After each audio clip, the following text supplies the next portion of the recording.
Alam ba ng mga bata pa kami, nawala si Kuya Aldrin sa mall. Pinasara ni Mami yung buong mall. Wala makapasok tsaka wala makalabas. Tapos kami, panik kaming lahat. Saan kami naghanap. Alam mo ba kung saan namin siya nakita? Saan? Sa carousel, nakasakay siya. Talaga? Sobrang naiyak na nga si Mami sa kahanap sa kanya eh. Yung pala, nag-enjoy lang siya dun. Sabi niya raw kasi, nung hindi niya raw kami makita, pumunta lang siya dun sa carousel tapos nakiusap sa operator na kung pwede sumakay siya. Tapos sinanong daw siya ng operator kung nasan yung mga magulang niya. Sabi daw niya, nakawala daw sila. Biruin mo yun, sabi ni Kuya Aldrin, kami pa rin nakawala.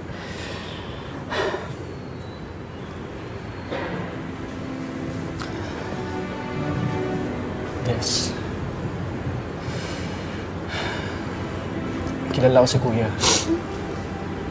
Tumutupad siya sa pangako niya. Kahit paano mangyari. Kaya kung nangako siya sa'yo na babalik siya, sigurado ko babalik siya. Babalik siya sa atin, Bes. Salamat, Jamie. Wala siya dito. Pwede ba huwag mo na siyang itago sa akin? Hindi ko siya tinatago sa'yo, Madel. Wala talaga siya dito. Sa tingin mo maniniwala ako sa'yo? Ilabas mo ang anak ko. Gusto ko siyang makausap. Kita mo nga naman ito. Ikaw na nga nagpalaya sa anak ko. Tapos ngayon, kung makademand ka na gusto mo siyang makausap, paano kung ayaw ka niya kausapin? Imposible yun. Alam mo kung bakit? Alam ko hindi ako matitiis ng anak ko. Baka nakakalimutan mo, Madel. Hindi mo siya alam. Anak ko siya. Kaya ba pilit mo siyang tinatago sa akin? Ganyan ka ba ka-insecure? Ha? Ako? Hindi ako na-insecure. Ikaw to nai-insecure. Ikaw na nga to nagpalayas sa anak ko. Ano bang akala mo sa kanya isang laruan na pwede mong kunin pagka gusto mo? Alam mo ba, Madel, na sinaktan mo yung damdamin niya? Sinaktan mo yung damdamin ng anak ko nang pinalayas mo siya. Ginawa ko lang naman yun dahil sa'yo. Dahil inaagaw mo sa akin ang anak ko. Babalik na naman ba tayo sa dati? Kailanman hindi ko siya agawan sa'yo dahil akin na siya. Ngayon sabihin mo sa akin, sino nangaagaw sa ating dalawa? Hindi ba ikaw? Bakit hindi natin papiliin si Des? Mamili na lang siya. Kung ako o ikaw. Mabuti pa nga.